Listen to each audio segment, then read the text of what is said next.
Yo, what's going on YouTube? Kronos here, and welcome back to the channel. Well, welcome back to another PSO2 video. I didn't even just say the channel, it's still PSO2. Today's video, we're going to be talking about how you can prep for the Retem update that we should be receiving as the time of recording this in roughly 2 weeks, a little over 2 weeks. But if you're new to the channel, my name's Chrono. I cover primarily PSO2. If you want to keep up with the content, make sure to subscribe as we work our way towards that 10K mark. But let's go ahead and jump into this. So I did record this video or something like it a few times beforehand, but reviewing it, I really realized that I wanted to kind of give a bit of a broader approach to this. So while I'm going to be talking about ways that you can be prepared for the update itself, it's going to be in tiers. Basically the type of person that, or the type of prepared person, prepist, I don't know if the right word for this and I'm probably saying it wrong, but the level of preparedness you actually want to be when going into the new update, because everyone has different reasons of why they want to be a certain amount of prepared. So I'm going to start things off with a bit of disclaimer. I do not know what everything is going to be when we get the next update. I don't know what the next star weapons we're going to be getting, if we're going up to 5-star, if they're going to go up to 8-star, what the damage jump is going to be, the difference, all these things we don't know yet. So the best we can do is make assumptions, be prepared for what we can see, and then decide on what we want to do in the meantime. So take all this with a grain of salt. At the moment, we don't know just yet. At the time of recording this, it's the 28th. We haven't gotten the next headline, which will be what, next week, I believe, if I'm looking at my calendar correctly. Let's double check to make sure I'm not wrong. Calendar, next one will be, it is the 28th. Actually, it's sooner. I think it's sooner than I think. I think it might be this. Is it the 1st? No, it'd be either the 30th or the 7th. That would actually be in a few days if it was the 30th. One of those two. So I actually need to double check that one. Keep an eye on the video description. I'll go ahead and leave a link in the video description to exactly when that will be. It will be the 7th. So at that time, we'll find out more about the Retem update. But at the moment, we don't know everything just yet. So how can you be prepared? Well, first off, it's worth mentioning that technically you don't have to do anything. You can go in with whatever you've got at the moment. You'll more than likely be able to gain access to whatever you need to be able to push through the update itself. However, some people have varying degrees of how they enjoy the game itself. Others like to be overly prepared. Others like to have as very little as possible to extend the amount of playtime they have to the absolute peak for themselves. Now, I am not saying one way specifically is better than others. I know how I like to enjoy a game itself. Tailor it to what works best for you. I just want to let you guys know a few tricks that you can use to make things a little bit easier for you overall. So let's get started with the very basics. If you are currently playing the game or have recently played the game and are currently geared, and you guys can see what I have at the moment, I've got 4 weapons, all pretty much augmented out, and 3 units, all Giant units. We always make the joke, feels Giant man, because yeah, status effects. All of these, pretty solid.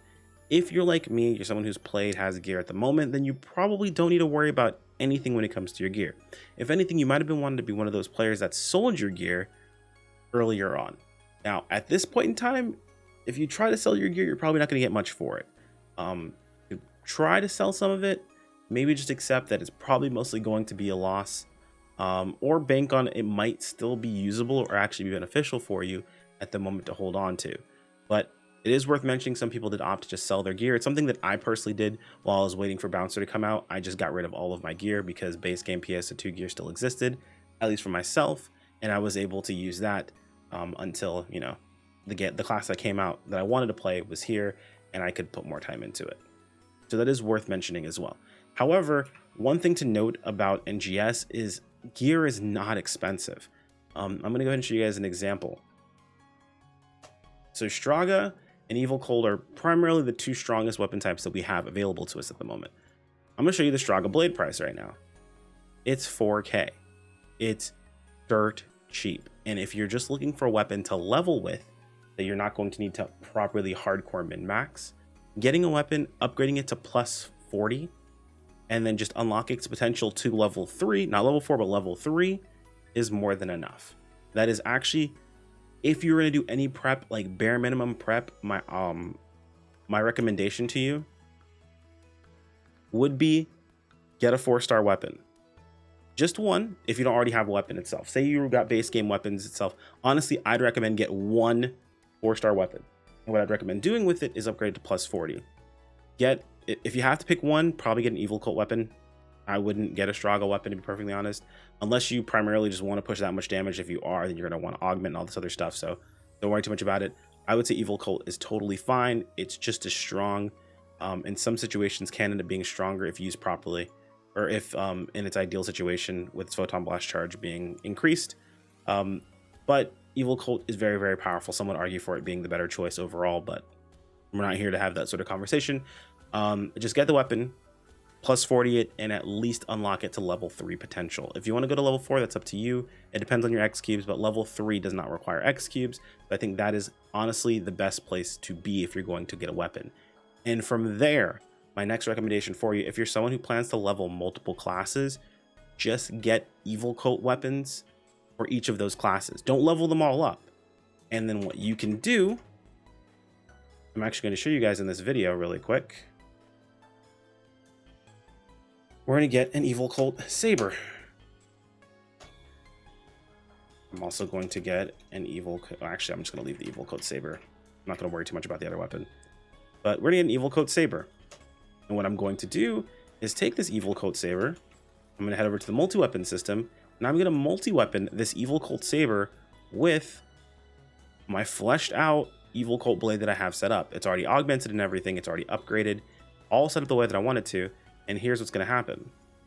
Now, when I multi-weapon it, it's going to overwrite the current multi-weapon that it has, which just means that I would lose out on this weapon. It's going to cost me 40 Photon Quartz, which I have plenty of, and 200k. Now, this is the honest question for yourself that you have to ask. Is it going to be worth more to you to just multi-weapon the weapon or upgrade your own? Realistically speaking, for me, it's worth just to multi-weapon it, primarily because the two classes I'm going to level the most are going to be Bouncer and Fighter. And then afterwards, I'll get around to leveling the rest. And by then, I'll probably have a decent foothold in the new expansion with all the new stuff and have access to most of that stuff there. So you have to ask yourself, first off, one, is it going to be worth more to me to level up multiple weapons or just to multi-weapon itself? I honestly recommend just multi-weaponing. You can usually make quite a bit of money off of the leveling items. And a lot of people are going to be using them when they realize they need to make new gear. Especially going into Retem, depending upon how high the gear upgrades. We know we're going to level 35, we just don't know what our gear is going to be going to. So what you can do is just multi-weapon, cost 200k, my opinion, not a huge deal. And what that allows you to do now is it overwrote my other weapon that I had here. And now let's say I wanted to play Fighter as my main job. Well, I can switch my main class over to Fighter. Make sure we have this. And we set our subclass. Actually, to make even more sense, I'm going to not set my subclass to Bouncer. What you'll notice is that my weapon is still equipped. I'm going to go ahead and do this really quick. You'll notice my weapon is still equipped. And even though I'm not main class a Bouncer, I have a Soaring Blade equipped. Well, that's because this weapon counts as being both weapons themselves. And what I can do is simply just click on this and set this weapon up as if I was just using it as a double saber. And my weapon would be fully set up and ready to go. I wouldn't have to worry about making an extra weapon. This weapon is now plus 40 and has access to all these augments. Now, granted, my augments are primarily based around melee, so it works mostly for melee damage, but it makes things really, really easy. Now, again, you have to weigh out, first off, the resources you have, how expensive it's going to be for you individually, whether or not it's going to be worth it for you. There is another option, and it's worth mentioning because honestly, it's something that a lot of people have been doing recently without worrying about gear. If you played base PSO2 and you have your gear from base PSO2, you can still make use of a specific weapon type, the Flexios.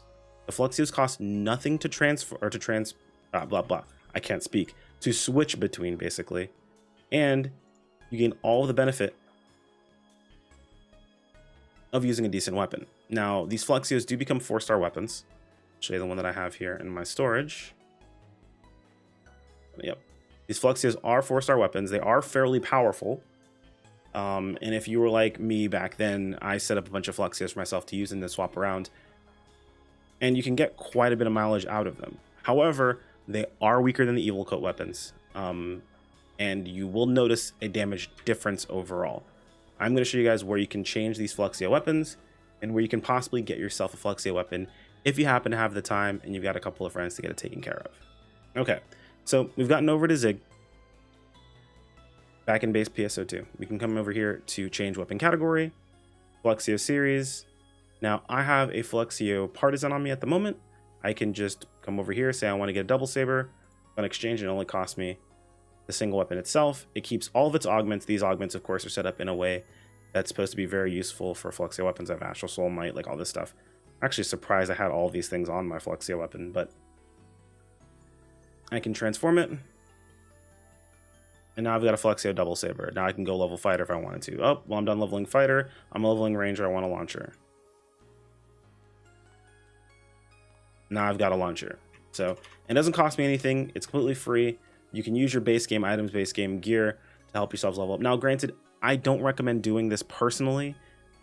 Realistically speaking, you are going to be at a bit of a disadvantage for someone that actually just has NGS gear overall. Now, you don't have to have the best NGS gear in the game. However, it is still beneficial to have because we don't know how strong enemies are going to be moving forward. We don't know how much of a difference there's going to be in the targets that we face. So, getting one shot every 5 seconds might not exactly make the game very fun. Now, if you don't happen to have a Flexio, don't worry. I've also got you covered. While you're in base game, if you can get some friends together to do this, there's something called the challenge mode or challenge quest. Now, you can access these from the challenge quest block here, or if you've got friends on multiple ships, you can over to the Universal Ship Challenge lobby, which I'm going to now to show you.